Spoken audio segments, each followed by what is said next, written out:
펜앤마이크 회사에서 스트리밍하는 신년대담 진행을 맡은 김장김입니다. 오늘은 자유한국당 대표와 대통령 후보를 지낸 홍준표 의원을 모시고 도대체 세상이 왜 이런지, 나라는 왜 이런지, 문재인 정권은 왜 이러고 야당은 왜 이런지, 또 홍준표 의원 본인은 왜 이런지 알아보도록 하겠습니다. 진행은 생방송 스트리밍으로 90분간 계속될 예정입니다. 저희가 준비한 질문 외에도 시청자 여러분들이 궁금한 점을 보내주시면 모아서 중간에 홍 대표께 물어보도록 하겠습니다. 먼저 홍 대표님과 인사를 나눠보도록 하겠습니다. 예. 아이고 나와주셔서 반갑습니다. 예. 새해 복 많이 받으십시오. 네. 아무래도 홍 대표께서 나오신다고 하니까 뭐 팬들도 많고 안티 세력도 많고 여기 보니까 접속자들이 제가 딱 보니 100만 명 정도 접속하지 않았나. MBC, KBS 시청자 수를 합한 것보다 더 많지 않나. 네, 그런 생각이 듭니다. 많이 들어오면 좋죠. 네. 그 책 내셨던데 여기 꿈꾸는 대한민국. 네. 네. 뭐 이거 그 내용부터 좀 지난주에 내셨습니까? 그렇죠. 네. 그런데 이제 저는 일기를 초등학교 때부터 쓴 거로 기억을 합니다. 네.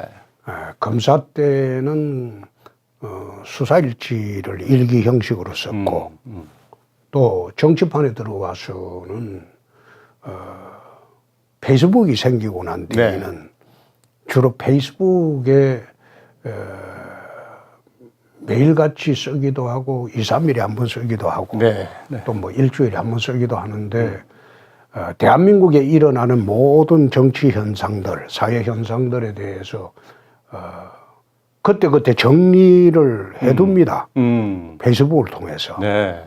그렇게 해야지 정치를 하다 보면 어느 순간에 어떤 자리에서도 돌발 질문을 받을 수가 있습니다. 그래서 정리를 해두지 않으면 그 돌발 질문에 적답을 하기가 어렵습니다. 그래서 대한민국에서 일어나는 또는 세상에서 일어나는 모든 현상에 대해서 매일매일 이제 정치 일기를 쓰다 보니까 그 일기를 모은 책이 이번에 3번째 나오는 꿈꾸는 대한민국. 일종의 일기장이군요. 그렇습니다. 정치 일기장. 네. 그렇습니다. 너무 두껍다 싶었는데. 그게 아마 1년 반 동안 쓴 페이스북일 겁니다. 1년 반. 그 3번째 페이스북을 정리한 건데, 처음에 정리한 책이 이제, 꿈꾸는 로맨티스트라는 거였고, 두 번째는 꿈꾸는 옵티미스트라는 거예요. 주로 꿈을 꾸시군요. 그렇죠. 사람 사는 자체가 꿈을 꾸면서 사는 세상이니까. 마지막에 이번에 이제 낸 책이 꿈꾸는 대한민국이라는 이름으로 이 상당히 꿈꾸는 대한민국이라는 게 제가 뭐 보니까 짐작컨대 상당한 의미가 있을 것 같습니다. 앞으로 행보에. 책 이야기는 그 정도 하시고 뭐 지금 정치권에서 핫 이슈죠. 핫 이슈로 바로 들어가겠습니다. 두 전직 대통령에 대해서 사면을 하겠다. 이낙연 대표가 이렇게 이야기를 해서 지금 정치권이 시끌벅적한데 어떻게 생각하십니까? 사면 자체가 정치 행위죠. 사면 자체가 정치적인 목적이 있어서 사면하는 거거든. 그거를 나쁘게 생각할 필요는 없어요. 나쁘게 생각할 필요는 없는데 그렇게 해놓고 자기 진영이 좀 밀리니까 지금 최근에 분리 사면론을 또 이야기를 합니다. 오늘 아침에 뭐 그렇습니다. 기사를 봤습니다. 내가 그걸 쳐다보면서 사면 처음에 나왔을 때 내가 적답을 하지 않았습니다. 그때는 말씀을 안 하셨고요. 일치 안 했습니다. 지금까지도 사면에 대해서는 내가 한마디를 하지 않았습니다. 오늘 이 자리에서 처음 하는 이야기인데 원래 이 사면 행위 자체가 정치 행위고 정치적 목적으로 하는 겁니다. 그러면 최근에 두 사람 사면론을 이야기하다가 국민 통합을 외치면서 두 사람 사면론을 이야기하다가 아무래도 자기 진영에서 극한 반응이 들어오니까 네, 반응이 들어왔죠. 이제 분리 사면론 이야기 네. 하잖아요. 분리 사면론 이야기를 하고 있는데 박근혜 대통령 사면 자체는 보수파 분열을 아마 노리는 사면일 겁니다. 그리고 이명박 대통령 사면 문제는 나는 이 사람들이 이명박 대통령 재임 시에 노무현 대통령이 극단적인 선택을 한 배경에 이명박이 책임이 있다고 보기 때문에 그분들이 그렇습니다. 그래서 나는 임기 말까지 사면은 하지 않을 것이다. 문 대통령 임기 말까지 사면이 안 될 것이다. 난 그래 봅니다. 그래 보는데 DJ가 옛날에 이제 50 시절에 이제 항복 문서를 썼죠. 사형 판결을 받고 항복 문서를 쓰고 사면 받고 미국으로 망명을 갔는데 그때 항복 문서를 쓴 것은 나는 그 당시에 검사 임용되기 전에 네. 사법시험 준비할 때로 봤는데 네. 그때는 한신의 굴욕으로 봤습니다. 이건 충분히 네. 이해가 되는 항복 문서다. 네.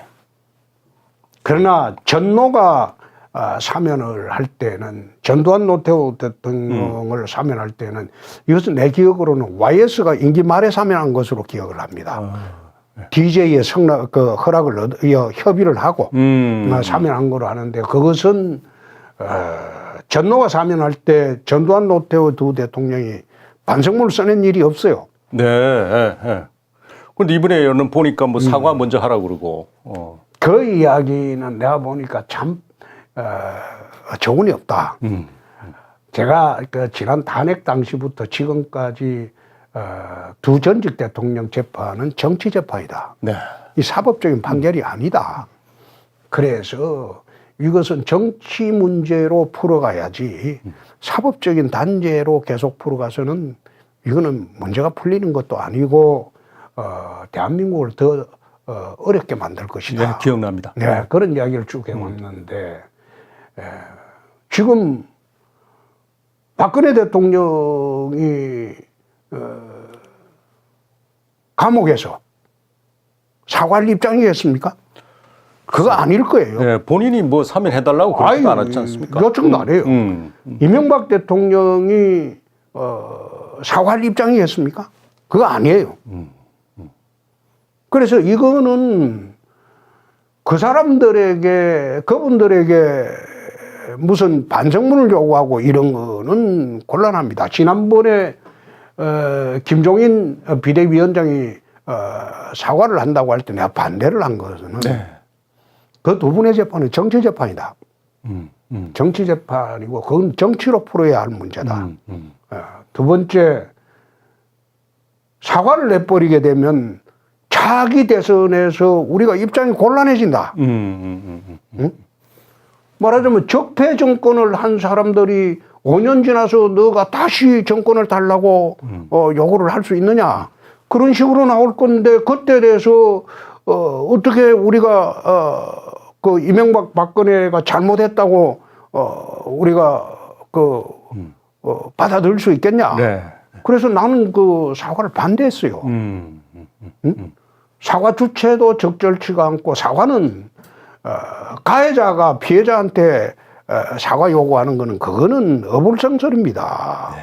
그래서 이번 사면론 문제도 결국 분리 사면론 이야기 나오는 것 자체가 정치적인 판단으로 저는 봅니다. 어찌됐거나 정치적인 판단으로 보지만은 어찌됐거나 두 분이 이제는 풀려나서면 좋겠다. 그런 입장에는 그렇죠. 변함이 이명박 없습니다. 대통령은 벌써 연세가 80이신 것 같은데. 예.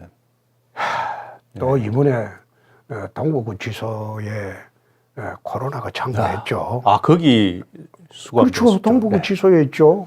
있는데 제가 듣기로는 아마 그 서울대병원으로 일시 이감한 것으로 알고 있는데 이제 좀 풀어줬으면 좋겠다. 제가 그 이야기를 하는 것이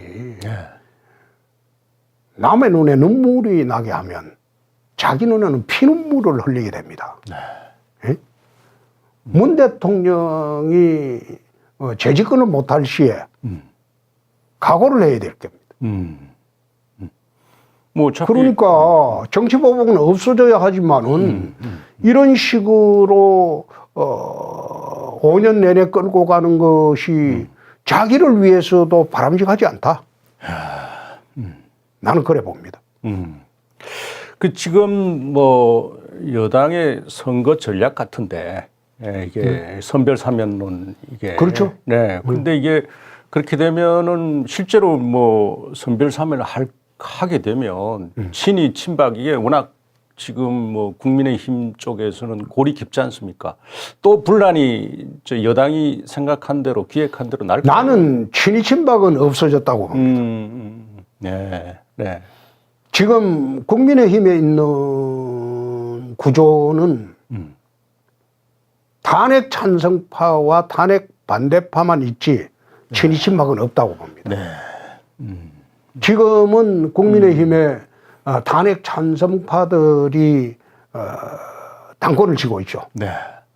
그래서 탄핵 찬성파와 탄핵 반대파들이 지금 있는데 참 걱정스러운 것은 네. 이게 이제 대선까지 그걸 끌고 가서는 안 된다. 대선까지. 이제는 새해부터는 제가 작년에 쭉 이야기했던 빅텐트 네. 크게 이제는 하나가 되어야 된다. 하나가 되어야지. 지금도 4년 전, 5년 전에 탄핵에 매몰돼서 야당이 휩쓸려 가면 대선도 없어진다. 차기 대선도 없어진다. 그래서 이제는 탄핵 찬성, 탄핵 반대를 논할 때가 아니다. 네. 찬성했던 사람이나 반대했던 사람이나 중도에 섰던 사람이나 말하자면 좌파 정권, 문재인 정권에 반대하는 사람들은 다 모여야 된다.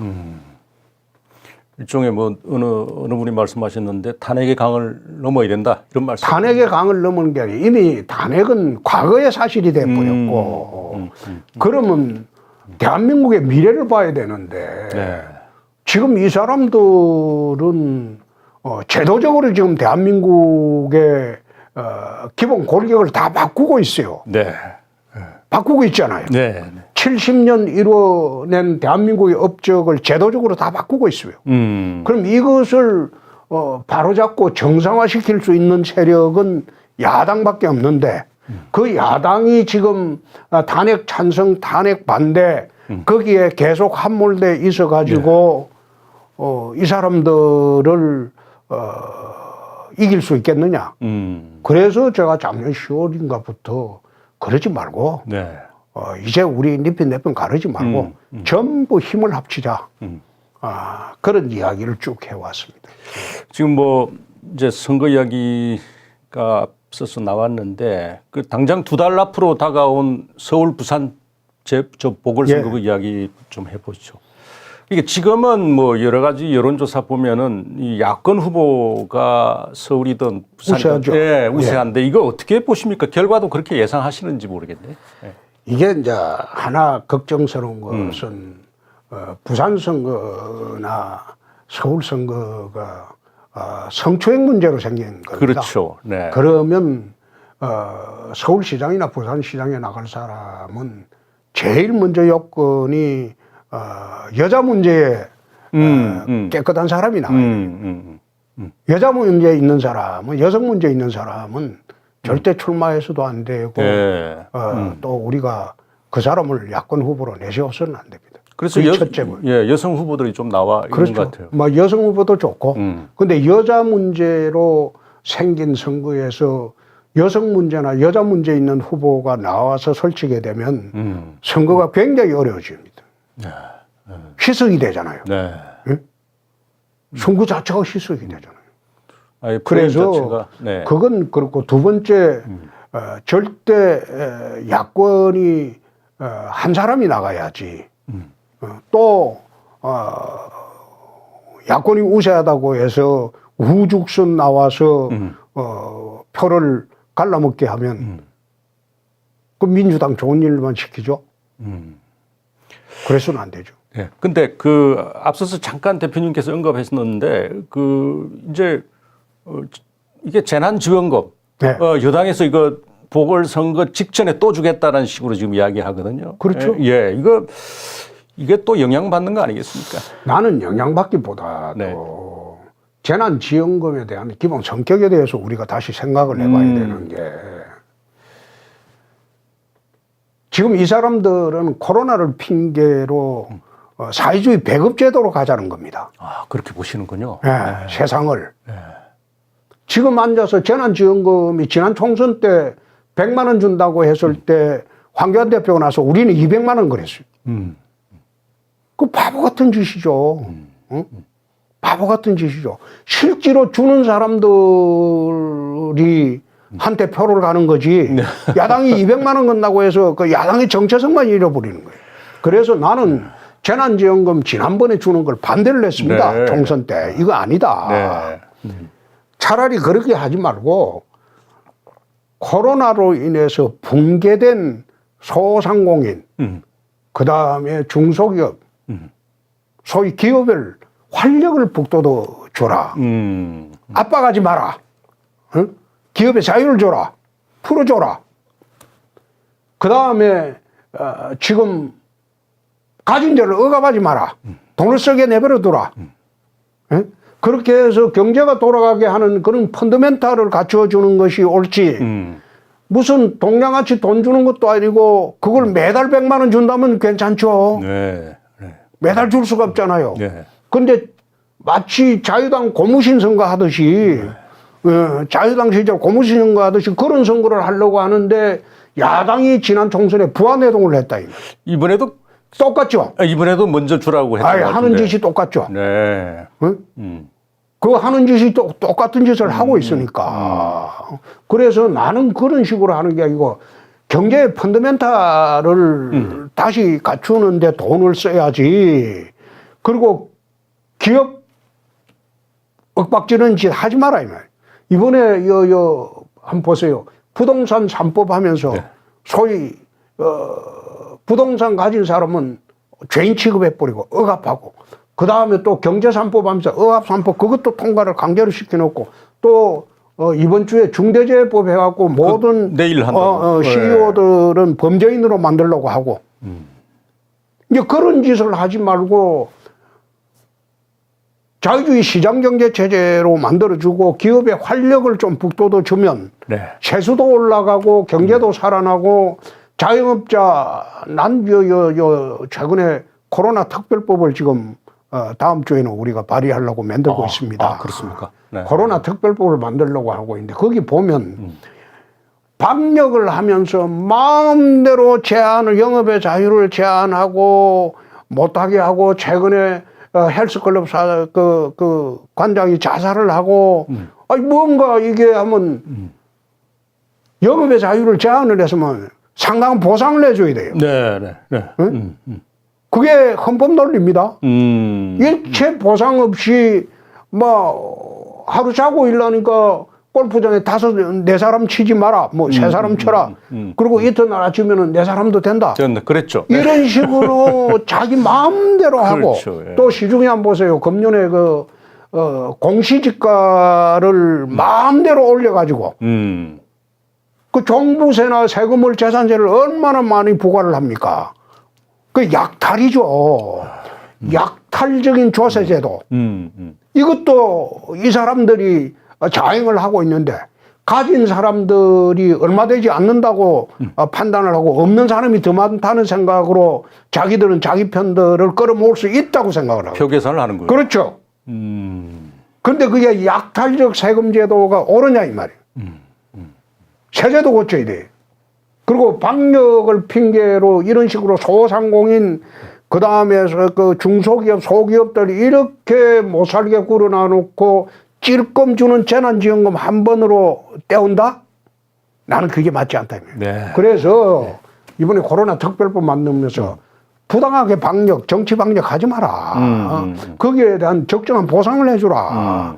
그것이 국가 운영을 하는 것이지. 이거는 전부 자기들 마음대로 틀을 짜놔놓고 그 다음에 공산주의나 사회주의 배급하듯이 재난지원금 찔끔찔끔 주자고 하는 게 그게 국가 정책으로 옳은 일이냐? 옳지 않죠. 근데 야당도 지금 부안해동을 하고 있으니까, 응?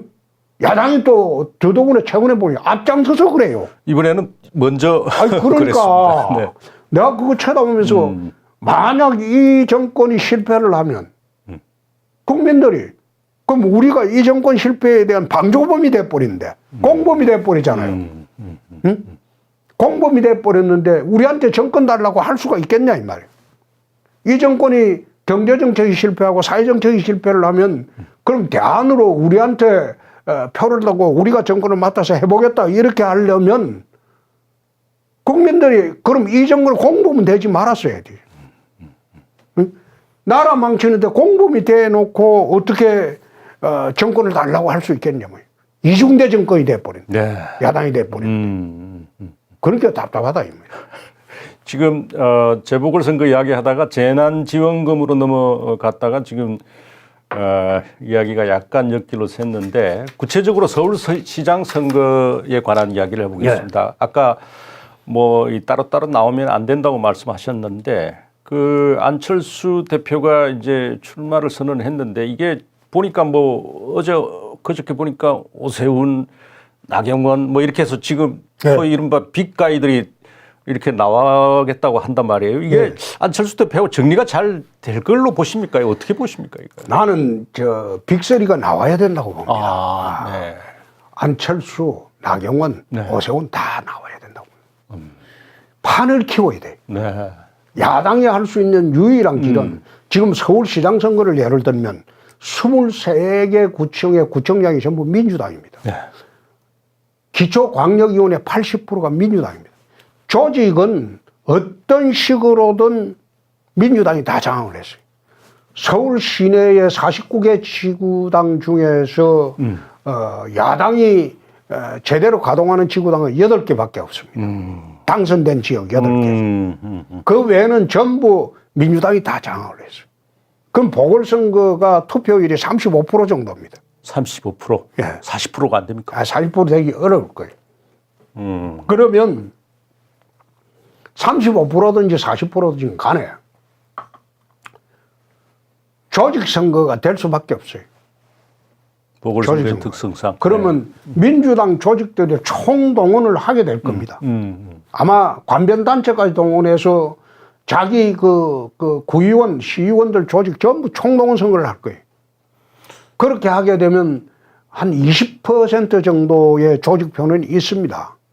기본적으로? 그렇습니다. 네. 민주당은. 우리 당이 아니지. 나 아직 안 들어갔으니까. 그렇군요. 근데 야당은 어차피 뭐 안철수 네. 대표도 마찬가지니까. 네. 야당은 그걸 갖다가 타파하는 길은 바람을 일으키는 수밖에 없는데 그 바람을 일으키려면 빅3가 다 출마를 해가지고 네. 나는 그걸 그래 봤어요.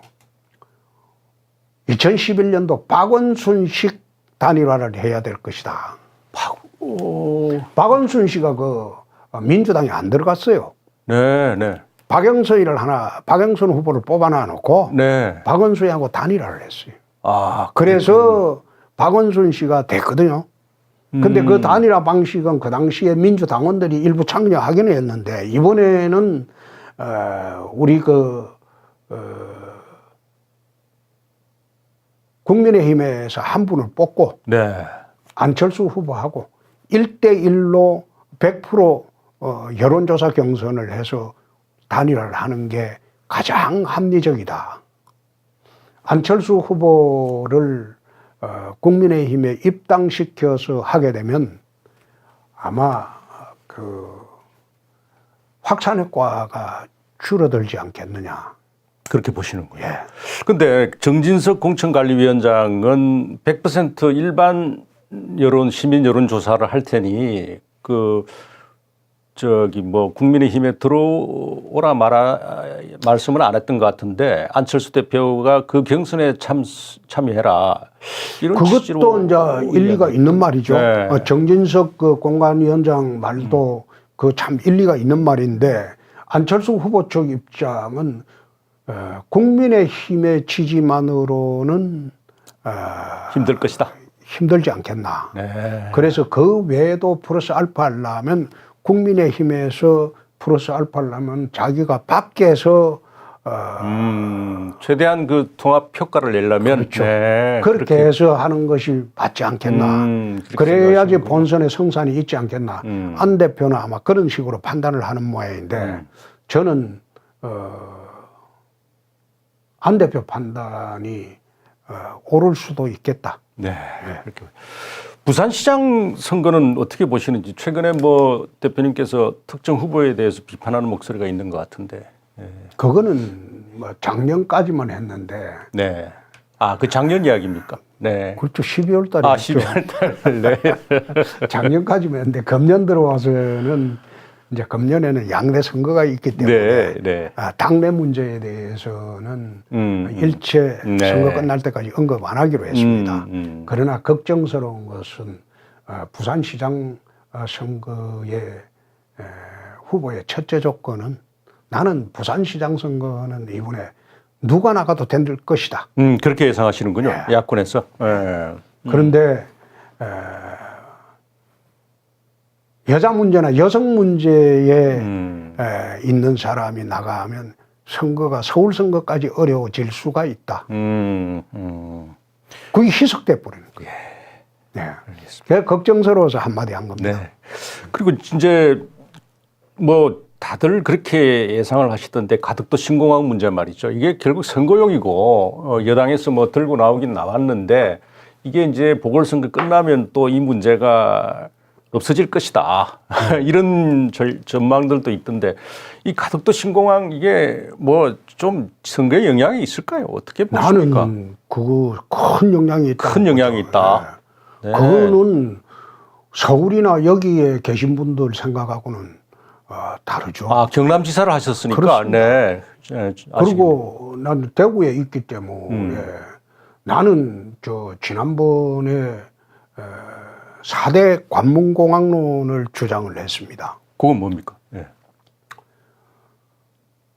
강원도, 네. 경기도, 서울, 네. 충청도 일부는 인천공항으로 가라. 네. 그리고 충청도 또 일부하고 대구, 경북 한 800만은 대구 신공항으로 가라. 부울경 840만은 가덕도 신공항으로 가고 네. 호남 500만은 무안공항으로 네. 가라. 네. 이게 국토 균형 발전의 요체가 될 것이라고 내가 이야기를 했어요. 왜 그런 이야기를 하는가 하면 4대 관문공항론을 이야기하는 것은 국토 균형 발전입니다. 왜 수도권에 첨단 산업이 몰려들까요? 인천공항 때문입니다. 네. 우리나라 물류 수송의 93%가 인천공항을 통해서 나갑니다. 수출이.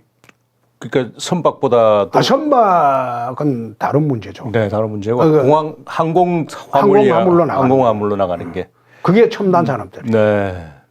그러면 항공화물로 나가는 게 90몇 프로가 인천공항을 통해서 나가는데 이게 첨단 산업들이 수도권만 있어서 되는 게 아니고 지방에 골고루 배치가 되려면 4대 관문공항에서 유럽 그리고 미주노선까지 커버가 돼야 돼요.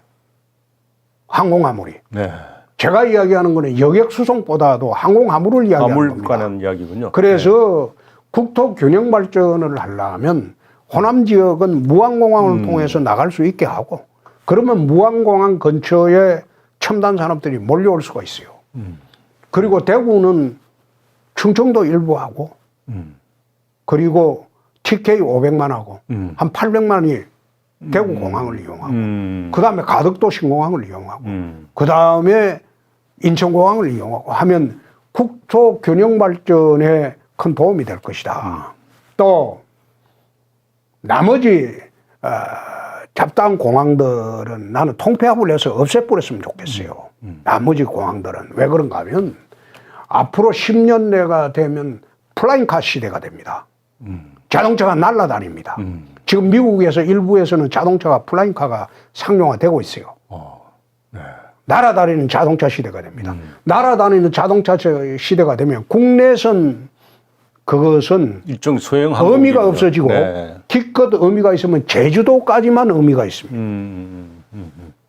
그 외에는 제주도까지만 국내선 지향에 의미가 있고 나머지는 굳이 국내선은 자동차가 날아다니는 판에 10년 내 그런 시대가 옵니다. 에? 상용화 시대가. 그러면 국내선은 의미가 없는 거지. 에?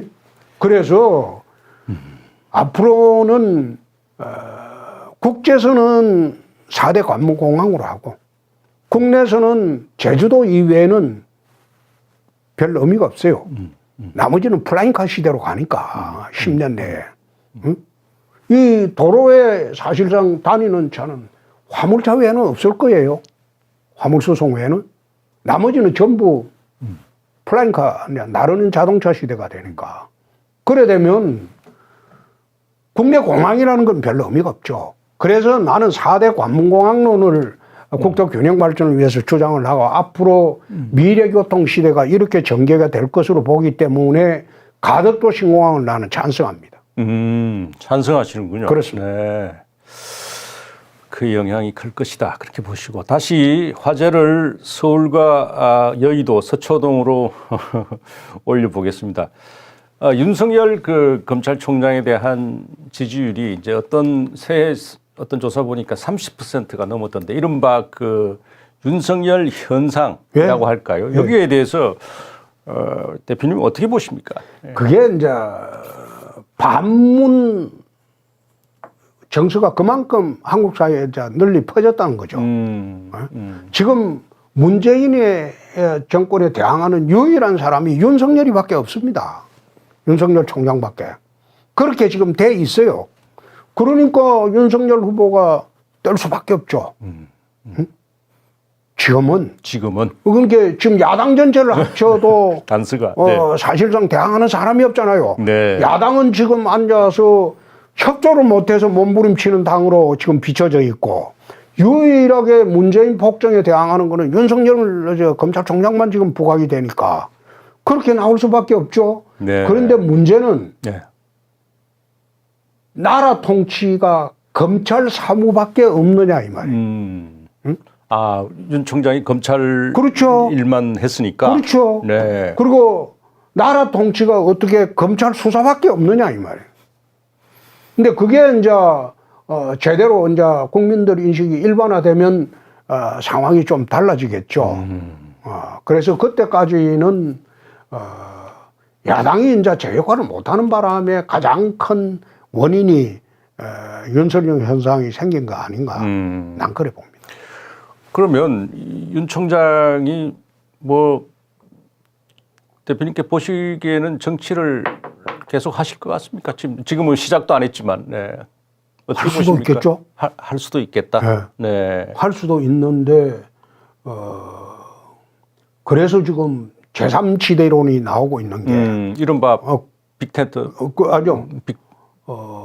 지금 국민의힘이 제대로 역할을 못하니. 당의 입당은 안 하고, 저 국민의힘. 제3지대에서, 다시 아마, 뭐 다른 당을이라고 그럴까 만들 수도 있겠다. 연대 같은 거를 그렇습니다. 네, 연대 협의체도 만들어 가지고 윤 총장이 대권에 도전할 수도 있겠다. 나는 윤 총장이 민주당이나 국민의힘에는 안 들어올 것으로 봅니다. 그렇게 보시는군요. 네. 그건 뭐 이제 윤 총장에 대한 비판하는 사람들 보면은 두 전직 대통령에 대한 수사 뭐 이런 거 이야기를 많이 하시더라고요. 나는 꼭 그렇게 보지 않는 게 검사의 입장에서 범죄 수사를 했다고 본인은 생각할 겁니다. 네? 늘 그런 이야기를 했잖아요. 윤 총장은 나는 사람에 충성하지 않는다. 헌법에 충성한다. 그랬죠. 네. 막 그런 뜻으로 자기는 생각하고 있기 때문에 얼마든지 그거는 그런 이야기를 돌파가 가능할 수도 있겠다. 나 그런 생각도 합니다. 네. 예. 우선 대표님 본인 이야기로 돌아가겠습니다. 뭐 아까도 말씀드렸는데 말씀하시던데 아직 입당을 국민의힘에 안 했다. 아직도 무소속인데 당선되고 난 뒤 왜 입당이 안 돼? 본인이 뭐 원하지 나는 않는 거기에 이제 그 생각이 좀 다른 게 네. 복당 이야기를 하는데 저 같은 경우에는 탈당을 해서 새살림 차린 사람이 아닙니다. 다른 사람들처럼 탈당해서 바른정당 만들고 바른미래당 만들고 이래 새살림 차린 경우가 아닙니다. 네. 공천에 그게 막가는 공천을 했기 때문에 그 불가피하게 출마를 하기 위해서 외출을 한 것이다. 네. 다른 사람은 가출을 한 사람들이고, 응? 내 집이 싫어서 가출을 해서 딴 살림 차리다가 들어온 사람들이고, 나는 내 집이 싫어서 나간 게 아니고 불가피하게 가출이 아니고 외출이다. 외출을 한 것이기 때문에 내가 지금 당에 소속이 안 돼 있더라도 대한민국 국민 중에서 내가 민주당이라고 보는 사람이 있습니까? 없잖아요. 네. 그거는 형식적인 절차에 불과하다. 그건 시간이 지나가면 다 해소가 될 문제다. 난 그래 봅니다. 근데 이제 외출했다가 이렇게 집에 들어가려고 하니까 그 초인종을 누르는데 뭐 이렇게 잘 문을 잘 안 열어준다 이런 지적도 있습니다. 그래서 그런데 그 이유 중에 하나가 이 대표께서 들어오시면 내부 분열, 갈등 이런 걸 우려한다. 이 뭐 초선들 사이에 그런 이야기가 나오던데 그걸 어떻게 생각하십니까? 나는 그게 이제 지방선거 끝날 때까지도 그래 지속이 되면 결국은 제3지대로 갈 수밖에 없지 않느냐. 그는 나중에 한번 다시 판단해 볼 문제입니다. 네. 그리고 예. 원래 내가 보수의 적통입니다. 네, 네. 한국 보수 우파에 이해창, 그 다음에 뭐 이명박, 박근혜, 네. 뭐 쭉 이어온 YS 일의 보수의 적통이 홍준표한테 있는 것이지. 네. 네. 그리고 보수 우파의 적동이 내가 적장자인데 적장자 내치고 서울들이 모여가지고 횡포 부린다고 해서 국민들이 그걸 믿어주겠습니까? 나는 그렇게 생각하지 않아요. 그리고 일부 반대하는 사람이 있다고 하더라도 개인적인 악연이나 네. 개인적인 악연이 좀 있는 사람이 있죠.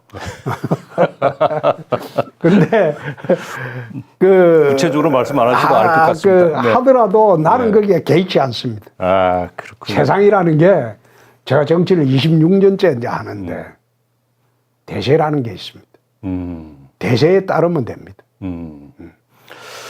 아까도 잠깐 이야기가 나왔는데 뭐 지금 이야기가 나온 김에 한번 여쭤보겠습니다. 이 김종인 위원장 체제에 대해서 여러 차례 뭐 비판을 하셨는데 이 그렇죠. 평가라고 그럴까? 지금 뭐 적장자라고 말씀하셨는데 보수의 지금 김종인 비상대책위원장은 이제 비상 상황을 해소하기 위해서 잠시 들어와 계신 분이고 그래서 당의 비상 상황이 해소되면 이제 정리가 되지 않습니까? 뭐 그때까지 이제 두고 보는 거죠. 그게 당원들이 뽑은 대표는 아니죠. 그렇죠. 이제 전당대회를 그렇죠. 이제 할 거죠. 네. 그래서 김종인 비상대책위원장의 체제 문제에 대해서는 당의 비상 상황을 해소하는 그 절차가 1년으로 한 것은 너무 길었다. 네. 네. 그렇게 보통 한 보시는군요. 6개월만 하면 되는데 그래서 이왕 보궐선거까지 하기로 했으니까 그때까지 잘해서 서울 부산 보궐선거에서 야권이 이길 수 있도록 그래 해주면 참 고맙겠다.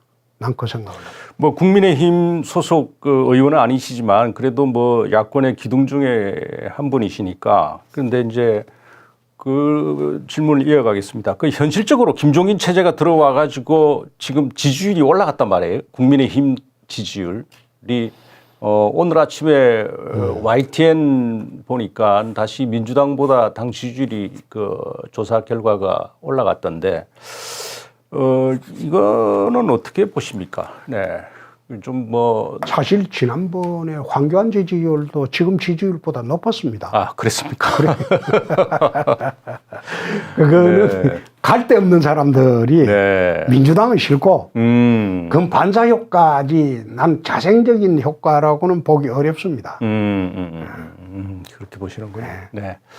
근데 이제 이 문 대통령과 관련해서 서민 교수도 그렇게 좀 진보 좌파에서 활동하다가 다시 지금 신랄하게 비판하는 당국대 서민 교수도 그 문재인 조국 다 잘생겨 분들이고 그래서 이미지가 좋아서 저렇게 뭐 지지자들이 많다 이렇게 했는데 이 사실 그런 그 문 대통령이 뭐 탁현민 씨를 비롯해서 이미지 관리를 옆에서 하는 사람들이 많이 있어가지고 뭐 많이 도와줬다고 봐지는데 근데 홍 대표께서는 그런 이미지 관리에 좀 약했던 거 아닌가 지금. 나는 검사할 때부터 정치할 때까지 일만 하는 사람이지 그거 모양 꾸며가지고 선거할 생각은 한 번도 안 해봤습니다. 안 해봤고 이미지 관리라는 게 물론 이게 이제 영상시대에서 정말 중요한 선거의 포인트겠죠. 그렇지만은 그거 가지고 대통령 뽑아가지고 지금 대한민국이 어떻게 되어 있습니까? 그렇게 말씀. 지난 대선 때 네. 대선 토론회 한번 보고 표 찍은 사람이 과연 몇 명 됩니까? 지난 대선 때 지금 유튜브에 돌아다니는 대선 토론회 그거 보고 다시 보면 아마 문 대통령 보면 억장이 무너질 겁니다. 이런 사람을 대통령 뽑았다. 그런데 이미지 보고 대통령 뽑았더니만 대한민국이 지금 엉망이 돼버렸잖아요. 아마 다음 선거 대한민국 국민들이 또 이미지 보고 대통령 뽑았다가는 나라 이제 망조로 갈 겁니다. 그래서 나는 옛날도 그렇고 지금도 그렇고 이미지에 대해서는 별로 신경을 쓰지 않습니다. 그런데 뭐 대표님 뭐 말씀이 좀 거칠고 좀 자극적이다 이런 지적이 있지 않습니까? 그렇습니다. 예, 그런 거는 부분은 어떻게 좀 거칠고 자극적이라는 것은 난 동의를 하기 어려운 게 아마 내 말은 대부분 팩트입니다. 그러니까 팩트고 옳은 말씀을 하시는데 근데 그 말을 팩트고 형용사 부사를 사용하지 않기 때문에 거칠게 보이겠죠? 직설적으로 하기 때문에 빙빙 돌려서 말을 안 하기 때문에 근데 나는 태생적으로 그 빙빙 돌려서 말을 못 합니다. 있는 그대로 이야기하는 것이. 예. 근데 그걸 고치라고 하는 사람도 많은데 고치기 어려워요. 근데 그 문제는 이제 그 물론 뭐 이미지 정치가 바람직한 건 아니지만 중도 외연 확장 전략과도 좀 맞물려 있어서 제가 여쭤본 겁니다 이게. 뭐 때가 되면 고쳐지겠죠. 그리고 이제 본인이 그런 거 말고 어떤 사실 그 야권에서 중도 외연 확장 전략이라고 그럴까 이런 거는 생각하신 게 있으신지요? 그게 결국은 이제 사람과의 연대 문제겠죠. 네. 본인이 이래 이미지 개선에서 외연 확장하는 건 한계가 있습니다. 네. 그러나 같이 일하는 사람, 같이 뛰는 사람들이 누구냐에 따라서 그건 달라지죠. DJ 같은 경우에 40년 이상 빨갱이로 덧칠을 해놔도 네. DJP 연대를 딱 하니까 대부분 완화가 되잖아요. 아, 그렇잖아요. 네, 예. 그랬었군요. 네. 그리고 정몽준 대표하고 노무현 후보하고 단일화하니까 대부분 희석이 돼버리잖아요. 말하자면 본인의 본질을 바꾸려고 하는 게 아니고 네. 같이 뛰는 사람이 어떤 사람이냐에 따라서 그 이미지는 얼마든지 네. 희석될 수 있고 메이킹이 달라질 수도 있겠죠. 예. 자, 혹시 시청자 여러분들 질문이 정리가 됐으면 안으로 좀 보내주시면 대표께 제가 대신 질문하도록 하겠습니다. 네. 보시고 좀, 네, 되는 대로 보내주세요. 그리고,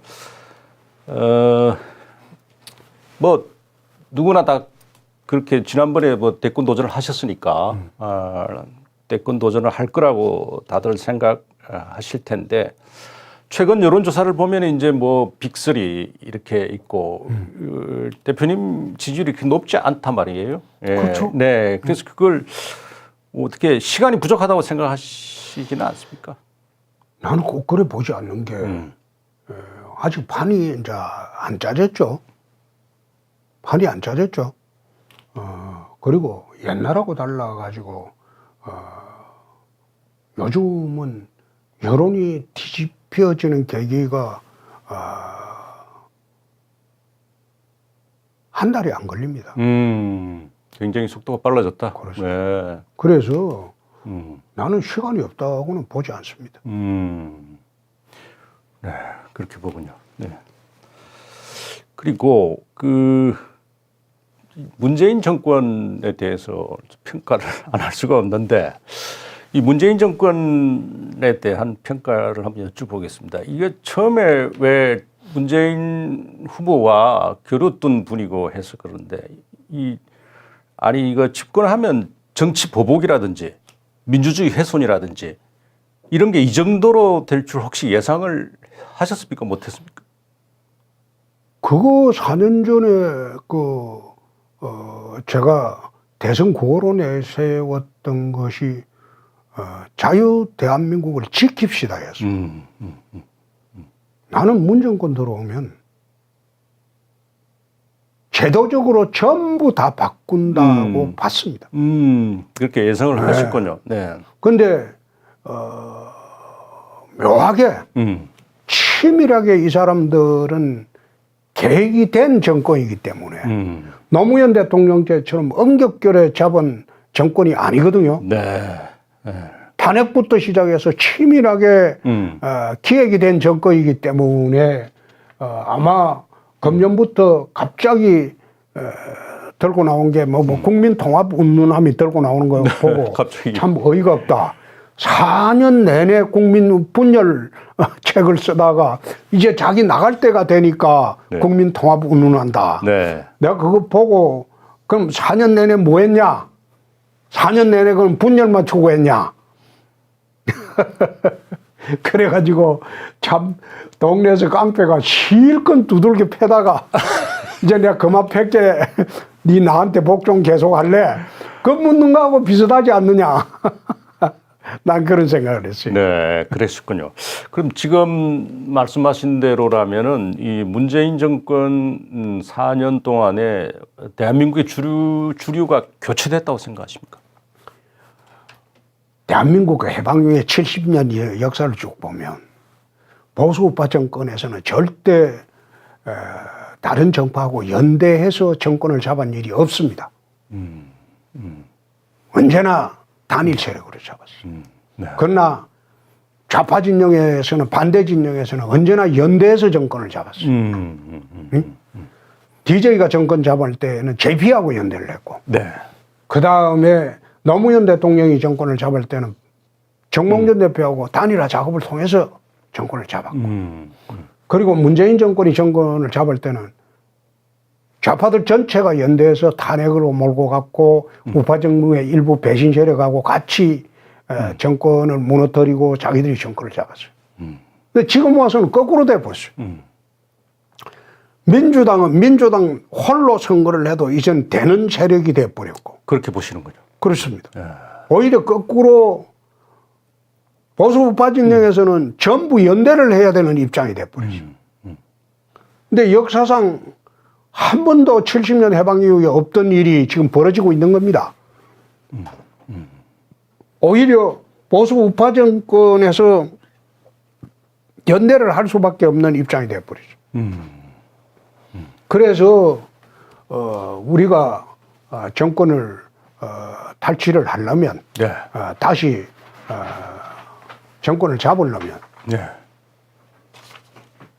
전부 하나가 돼서 뭉쳐야 되겠다. 지난 과거의 좌파들처럼. 그래서 빅텐트론을 이야기를 합니다. 아, 네. 근데 지금 이제 이렇게 된 거에 대해서 지금 보수 진영이 뭐 사실은 예전에는 분열 그러면 진보 진영에 붙이는, 예, 그랬는데 지금은 이제 보수 진영이 분열이 됐는데 이 보수 진영이 뭐 지금 말씀하신 거 외에 지금 뭐 야당, 제1야당인 국민의힘의 투쟁성 뭐 약하다 뭐 또 뭐 이야기가 있는데 보수 진영 전체로 봐서 안고 있는 가장 큰 문제점은 뭐라고 보십니까? 네. 절박함이 없다. 나라에 대한 절박함이 없다. 절박함이 없으니까 너무 안이하게 문정권을 상대하고 있다. 난 그게 가장 큰 문제라고. 지금 그 시청자 여러분이 보내주신 질문을 전달을 받았습니다. 그 다음 대선까지 대표님께서 생각하시는 최고의 시나리오와 최악의 시나리오는 무엇인지 보셨는데 그게 이제 민주당은 단일 대우로 나오고 보수 우파 진영에서 이제 분열돼서 출마를 할 때 그게 가장 최악의 시나리오죠. 그래서 작년 10월부터 우리 서로 이제 손가락질 하지 말고 우리끼리는 사실 대한민국에 거구 세력이 없습니다. 네. 남 방송에서 패널이 나와서 거구 세력하고 뭐 아나운서 거구 세력 할 때 난 저 사람들 거구라는 말을 그 사전적 의미나 찾아보고 저런 말 하나. 그 사람들이 프레임 거구라고 하는 거는 그거는 전체주의자들입니다. 파시스트, 네. 히틀러의 그 뭡니까 나치스, 네. 이탈리아의 파시스트, 이건 전체주의자들입니다. 또 미국의 인종차별적 KKK단, 뭐 이런 사람들을 통상으로 정치학으로 거구라고 하는데 이거 어떻게 탄핵 반대를 하고 태극기 세력은 거부 세력이니까 손절한다. 난 그 이야기하는 사람들 이야기 들어보면 저 사람들이 무슨 개념이나 알고 저런 이야기 하나. 그래서 제대로 된 나라 바로 세우게 하려면 이제는 우리 내부에서 서로 손가락질하는 거 없어야 돼. 전부 하나가 돼야 돼. 그리고 두 번째, 문 정권 이후에 대한민국을 어떻게 만들겠다. 뚜렷한 비전과 가치를 국민들한테 주입을 시켜야 돼요. 문 정권이 코로나 100만 원 주겠다 하면 우리 200만 원 주자. 이따위 식으로 따라가는 이중대 정책으로는 국민들 설득을 할 수가 없습니다. 똑같은 공범이죠. 그래서 이런 문제도 제대로 한번 정립을 해서 문재인 이후에 이 엉망이 된 나라를 어떻게 재건하고 엉망이 된 나라를 어떻게 재정비하고 그 내션 리빌딩을 하는 전략이 있어야 되고 그 정책이 있어야 되고 그거 가지고 국민들을 설득하는 절차가 필요한 것이지 저기서 100만 원 주는데 우린 200만 원 주자 이런 식의 정책은 하면 그건 문정권의 공범입니다. 그래 해가지고는 정권을 야권이 되찾기가 어렵습니다. 지금 시청자분이 보내주신 질문은 아닌데 제가 대표님 답변과 연관돼 가지고 이제 그렇게 말씀하셨는데 그런데 이게 젊은이들 특히 소장파 정치인 키우는 거 이게 사실은 굉장히 그 정권 탈환하고 연관돼 있는 거 아니겠습니까? 이거는 어떻게 구상하고 있는 게 있는지. 소위 그 보수 우파 진영에서는 주로 명망과 정치를 선호합니다. 그래 왔죠 여태까지. 네. 구의원, 시의원 출신, 광역위원 출신, 이게 풀뿌리 출신들을 키울 생각을 안 하고 네. 선거 때 되면 명망가를 끌어들어와 가지고 스카우트 해가지고요. 일회용으로 써먹고 버리고 네. 대선 후보도 그랬죠. 대선 후보도 명망가를 끌고 와 가지고 반기문 총장 같은 경우가 그런 건가요? 대선 후보도 네. 보수 진영은 그랬죠. 명망가 끌고 와 가지고 해보고 안 되면 버려버리고. 근데 민주당은 철저히 뿌리부터 키우거든요. 그래서 그거는 지금 와서 갑자기 될 수가 없는 게 젊은 소장파 정치인이 나이만 젊다고 소장파라고 보면 안 돼요. 나이 젊어도 70 노인보다 더한 사람이 있어요. 그래서 나이 기준으로 하면 안 되고 생각이 젊은 사람을 찾아야 되겠죠. 지난번에 김종인 대표께서 생각이 나는 젊다 이래 말했을 때 나는 그 상당히 일리 있는 말씀이다. 내가 그래 봤어요. 자기는 생각이 젊다. 그 상당히 일리 있는 말씀이다 이래 봤는데 그래서 앞으로 보수 우파 진영에서 명망가 정치를 안 했으면 좋겠다. 또 이제 시청자 질문으로 넘어가겠습니다. 이거 아예 노골적인 질문이시네요. 문재인 대통령 탄핵에 대해 말씀 좀 부탁드립니다. 이렇게 나왔는데. 그거는 탄핵은 불가능합니다. 네. 박근혜 대통령이 탄핵이 가능했던 것은 내부 동조자가 있었기 때문입니다. 지금은 탄핵 자체가 불가능합니다. 근데 그 말씀은 나는 안 하시는 게 좋겠다. 네. 전혀 현실감이 없다. 사실상 그 좌파 진영에서는 절대 자기 편을 갖다가 폄하하거나 궁지로 몰지 않습니다. 도와줄 수 없으면 침묵이라도 합니다. 근데 보수 우파 진영은 조금만 잘못해도 침소 봉대에서 덮어 씌워봅니다. 그게 내가 26년 이 당에서 정치해 보니까 그게 이 당의 생리야. 국민의힘의 승리라. 이 보수 우파 진영의 생리야. 그래서 앞으로는 그러지 않았으면 좋겠다는 거예요. 그래서 탄핵 문제는 불가능한 이야기예요. 세 번째 시청자 질문은 대통령에 당선되시면 대표님을 공격하는 세력을 용서하실 건가요? 이렇게 보내주셨네요. 네. 날 공격하는 세력은 좌파들 너무 많지 않습니까? 좌파들이죠. 좌파들인데. 근데 거기에 대해서 나는 별다르게 나쁘게 생각 안 한 게 정치판에서는 적극적인 반대자가 있으면 극렬한 옹호자도 있다. 그렇기 때문에 심지어 옛날에 노무현 대통령이 그런 정책을 많이 썼죠. 반대자가 없을 때는 반대자를 만들어라 하는 그 말도 있어요. 그래. 그렇습니다. 네. 그러니까 자기 지지층들이 이제 뭉치게 되지. 트럼프 대통령도 그런가요? 그렇죠. 네. 트럼프의 선거 전략도 반대자가 열광적으로 많으면 그만큼 지지층도 두터워진다는 거예요. 그렇군요. 네. 그 현실 정치판에서는 부처님이나 예수님 같은 사람은 정치 못해요. 네 번째 질문입니다. 시청자가 보내주신 윤석열 총장이 양정철 전 민주연구원장을 매개로 문정권과 적정 딜을 할 수도 있다는 정체성이 분명치 못한다는 견해에 대해서 대표님의 뭐 해결책이라고 그러셨는데 그건 뭐 그거 하는 순간 윤석열 총장은 네, 가라앉아버립니다. 뭐 바람과 함께 사라질 겁니다. 그렇죠. 네. 이 기사 보니까 양정철 씨는 또 뭐 미국 간다고 하는데 선거 때 대선 때 되면 또 아무래도 들어오겠죠. 네. 참. 나는 검사 시절부터 대세를 믿고 세상을 사는 사람이지 잔수나 꼼수 갖고는 수사를 해본 일도 없고 또 정치를 해본 일도 없습니다. 네. 큰 흐름이 잡히면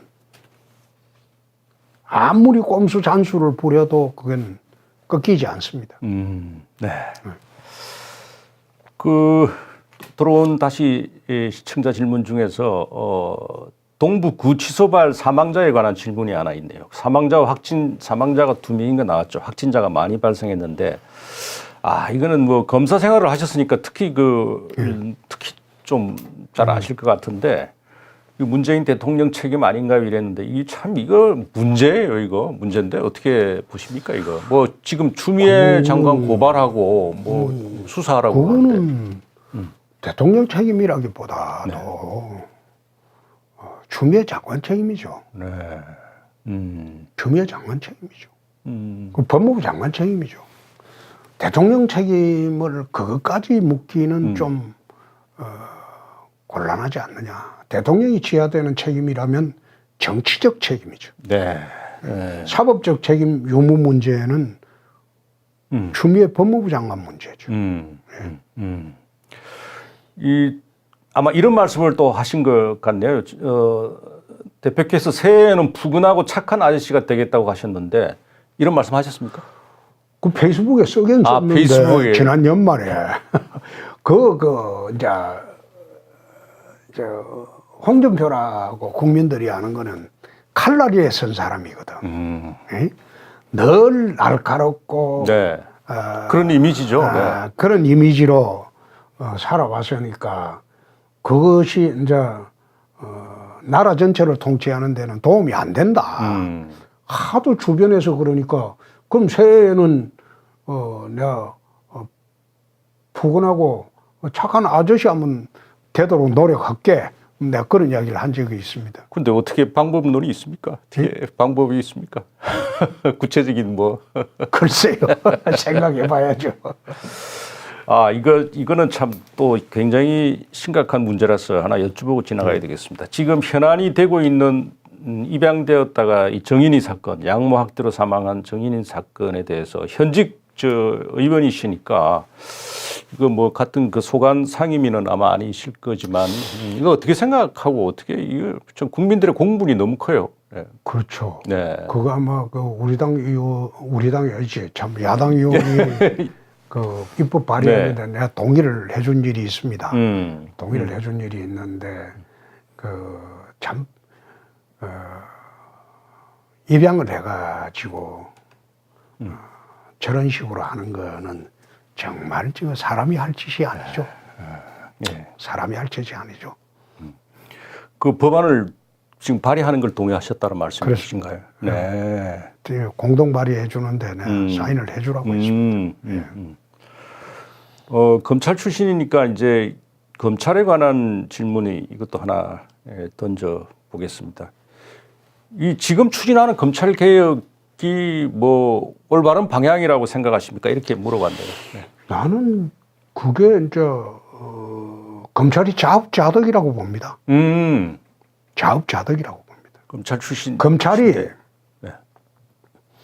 제가 검찰 출신이기는 하나 제가 검사할 때는 그러지 않았거든.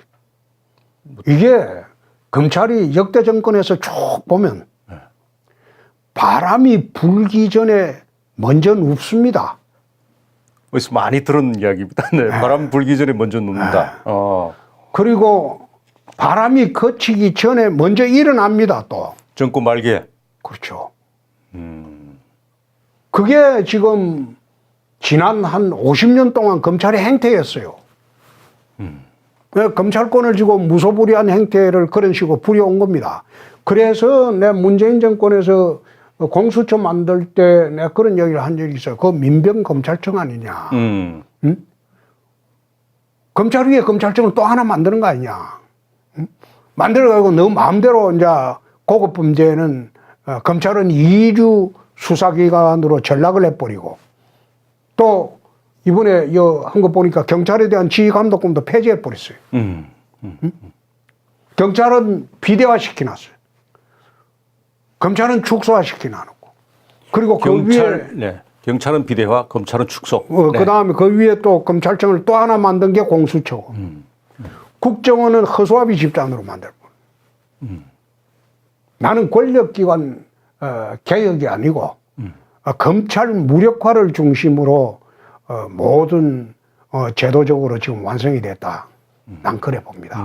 그게 옳으냐 그러냐 그 판단은 제도가 시행되고 난 뒤에 우리가 다시 봐야 할 문제입니다. 네. 그래서 그 문제는 본질은 네. 검찰의 자업자득이다. 네. 사실은 지금 현 정권의 이 지지율 하락의 가장 핵심적인 게 물론 지금 말씀하신 추미애 윤석열 갈등, 검찰 개혁을 놓고 그리고 또 이제 그 코로나 백신 문제, 또 하나 이제 제일 중요한 게 부동산 문제인데 이 부동산에 관한 질문이 시청자분에게서 들어왔네요. 그 여권의 1가구 1주택에 대해서 어떤 생각을 가지고 계십니까? 이렇게 물어봤는데. 한때 제가 그 반값 아파트 법안을 통과시킬 때 반값 아파트. 그게 언제죠?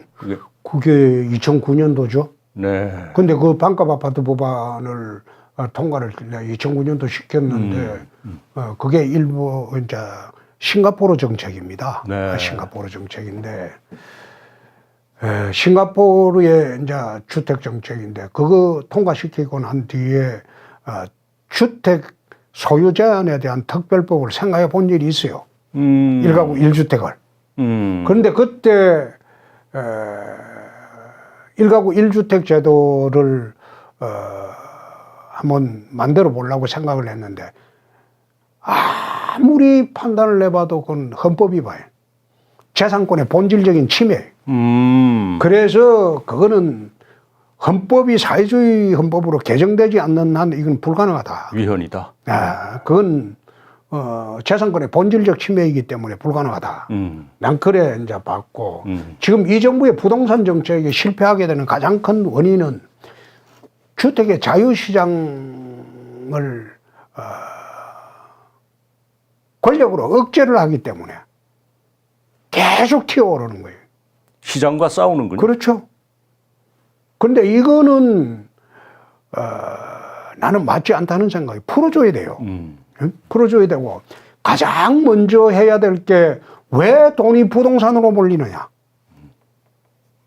부동산으로 몰리지 않고 돈을 주식시장하고 자본시장으로 돈을 흘러가게 할 수는 없느냐. 지금 주식시장은 화랑이. 그러니까요. 네. 부동산을 억제하니까 주식시장으로 돈이 가죠. 응? 강제로 억제하니까.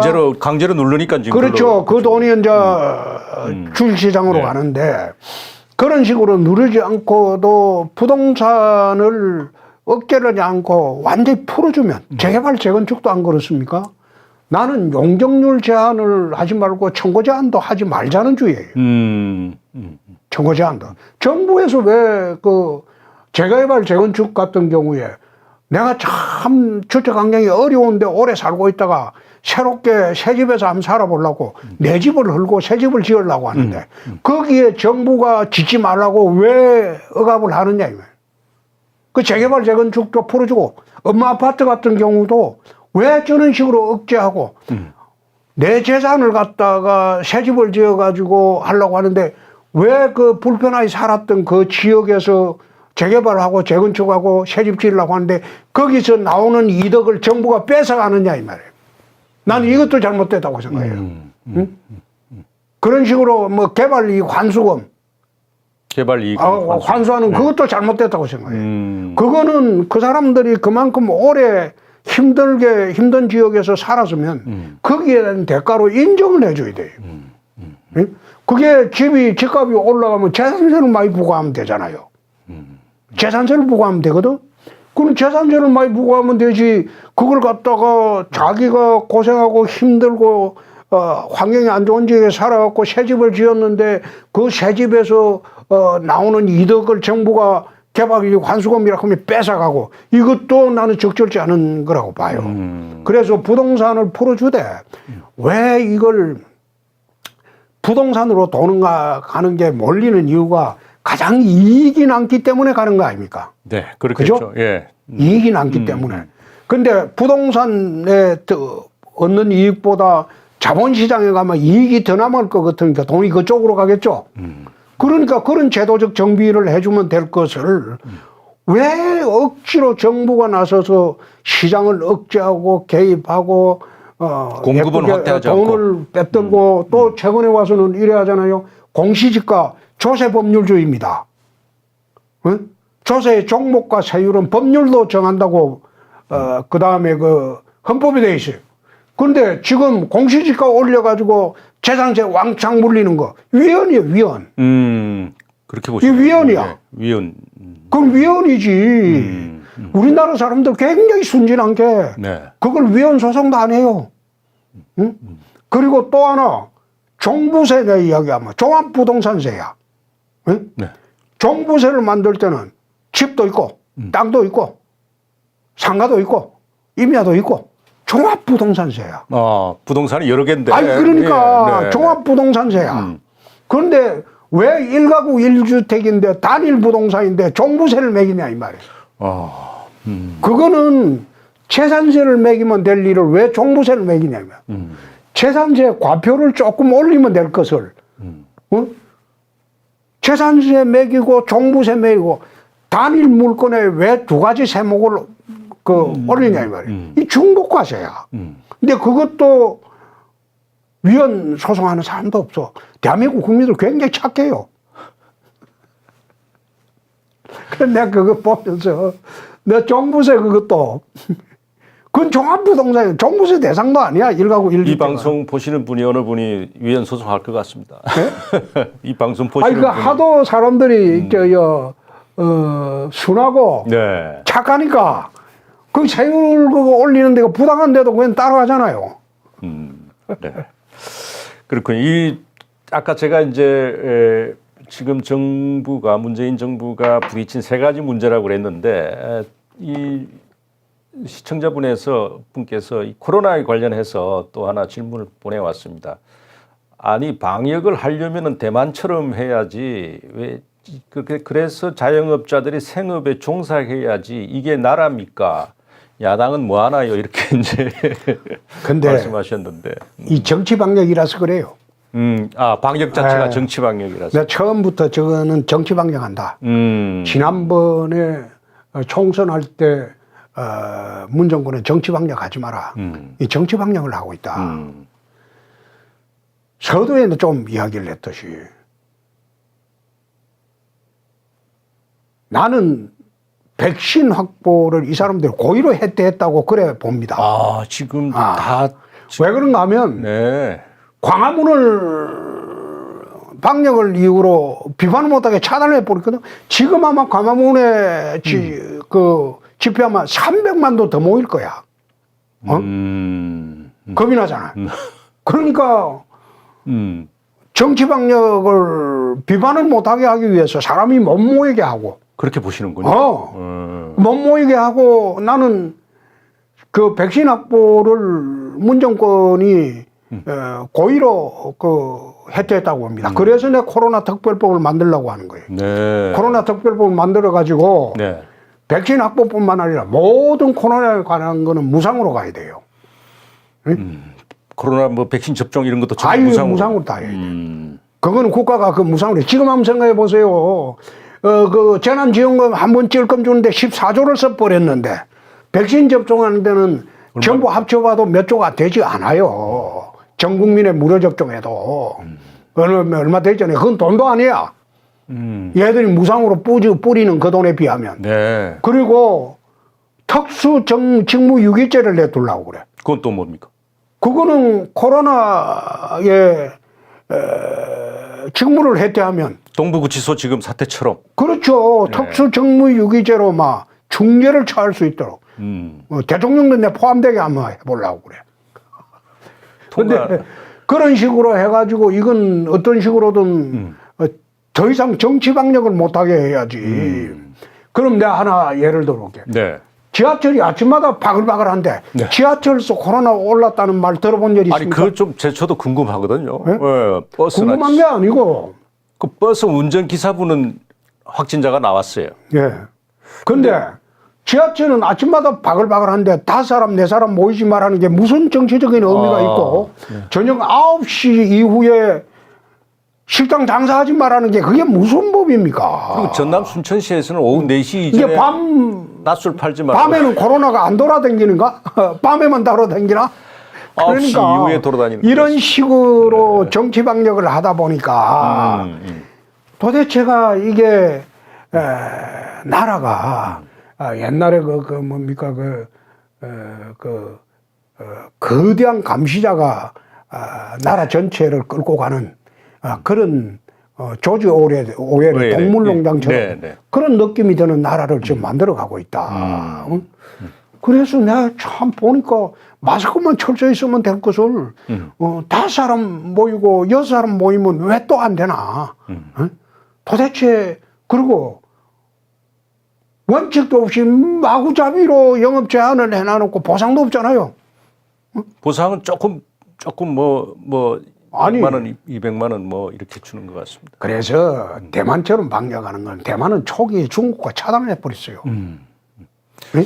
중국과 차단하고 모든 해외하고 차단을 시키면서 방역을 해왔기 때문에 성공한 거예요.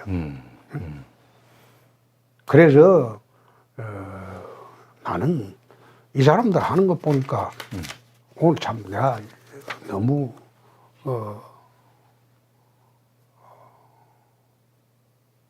열정적으로 이야기하는 것 같은데. 오랜만에 저하고 만나 오랜만에 나오시가 인터뷰도 오랜만에 하시니까 예. 요즘 저 인터뷰 잘 안 하신다고 들었습니다. 이거 단도직입적으로 시청자분들께서는 다 짐작하고 계시겠지만 차기 대선 출마하십니까? 지난 총선 때 이제 내가 좀 이야기를 하면 저는 지난 총선을 차기 대선의 예비고사로 봤습니다. 네. 저희들이 대학 다니던 시절에는 예비고사 합격자만이 본고사에 응시를 할 수 있어요. 그랬습니다. 네. 그렇죠? 네. 그래 할 수가 있었는데 지난 총선 때 출마를 안 하면 나는 대선 출마의 기회가 없어질 것으로 봤어요. 그래서 예비고사로 보고 총선에 출마하려고 했는데 2달 동안 이제 지역구를 3군데 옮겼죠. 근데 마지막 순간에 당에서 경선을 양산서 해주기로 했다가 김두관이 잡으라고. 김두관이가 잡힐 것 같으니까 공천을 못 주게 또 이제 압력이 들어오는 바람에 바로 당일날 이틀 전에 경선하라고 연락을 해놓고 김용호 위원장이 나한테 전화를 했죠. 네. 네. 이틀 뒤에 당일날 출마 불가 통보가 왔길래 어디든지 출마할 수가 없다. 그래서 내가 곰곰 생각을 해봤어요. 그러면 차기 대선에 나갈 길이 없어지는데 네. 여의도 복귀를 해야지 국민들로부터 다시 인정을 받아야지 차기 대선에 나갈 길이 생기는데 예비고사를 붙어야 된다. 예비고사를 이제 붙어야 되겠는데 전국에 내가 무소속으로 불가피하게 외출을 해서 매출을 내서 출마를 해야 되겠는데 전국에 내가 출마를 하면서 민주당에 어부지리를 주지 않을 지역이 어디 있느냐. 대구밖에 없다고 봤어요.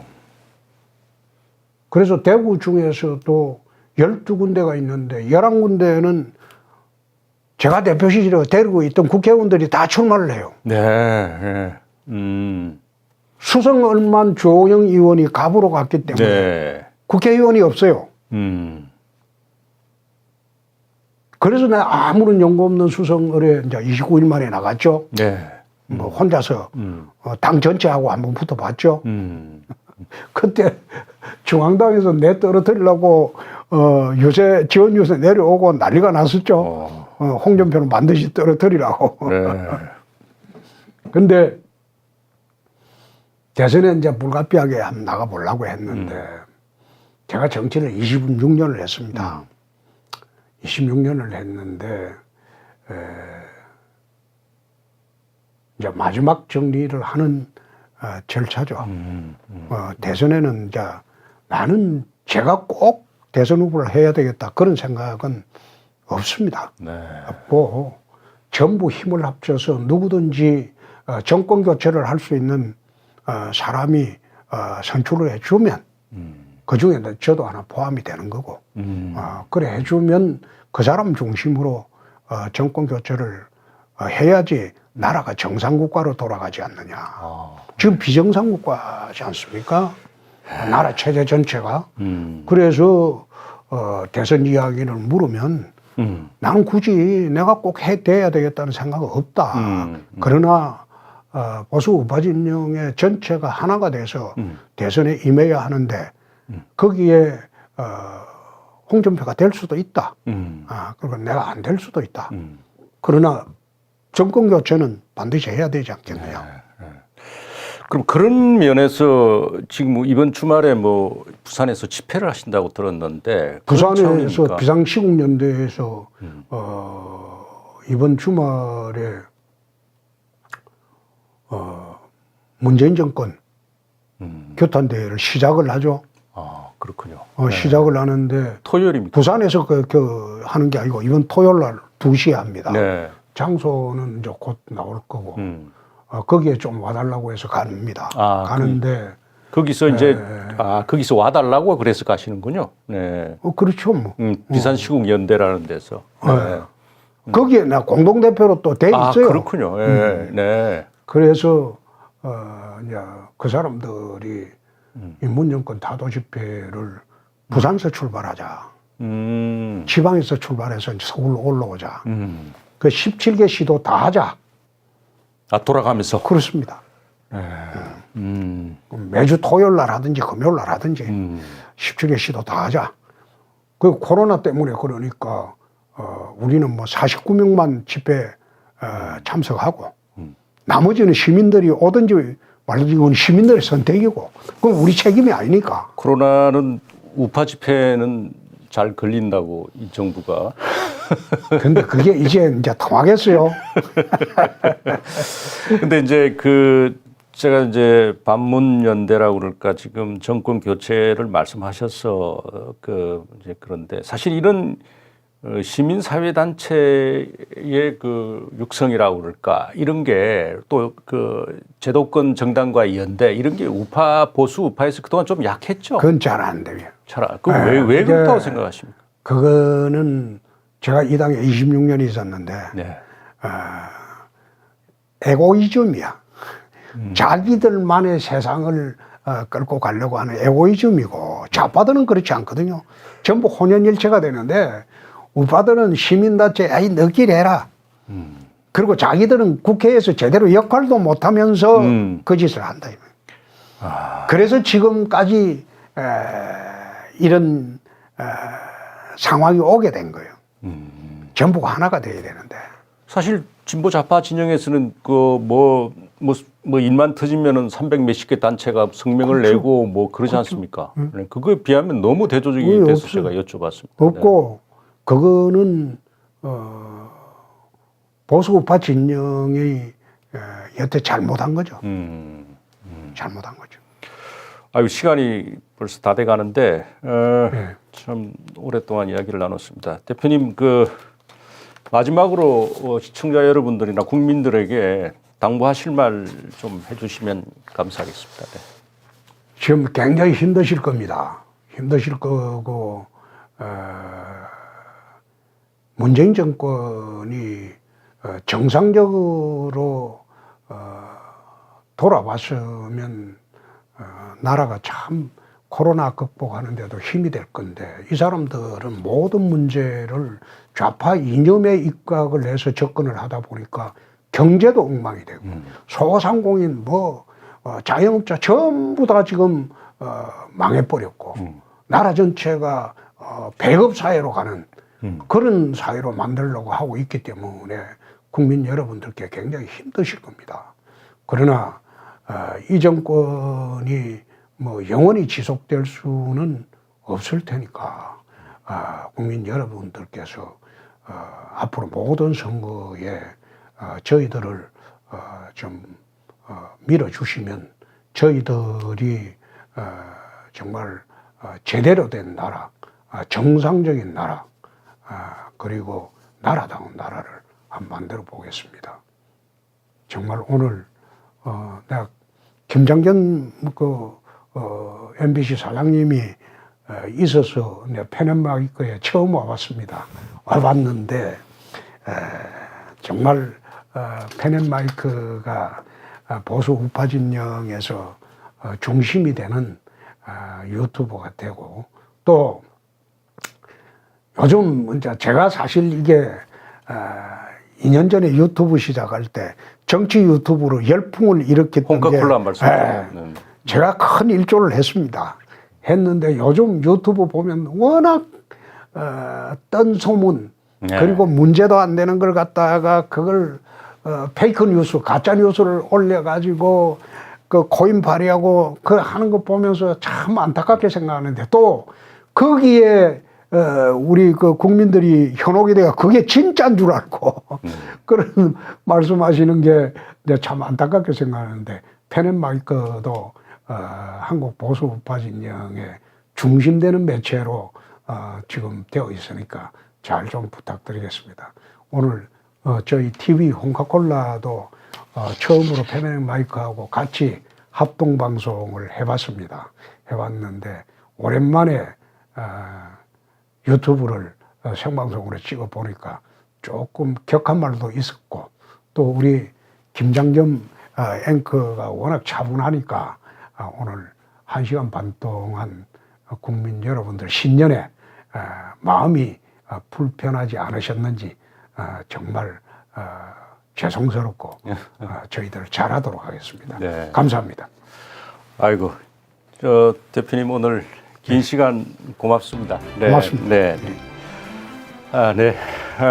시청자 여러분 어떻게 보셨는지요? 지금까지 자유한국당 대표와 대통령 후보를 지낸 홍준표 의원을 모시고 이야기를 나눠봤습니다. 펜앤마이크에서 스트리밍한 신년대담 오늘 순서 여기서 마치도록 하겠습니다. 여러분 고맙습니다.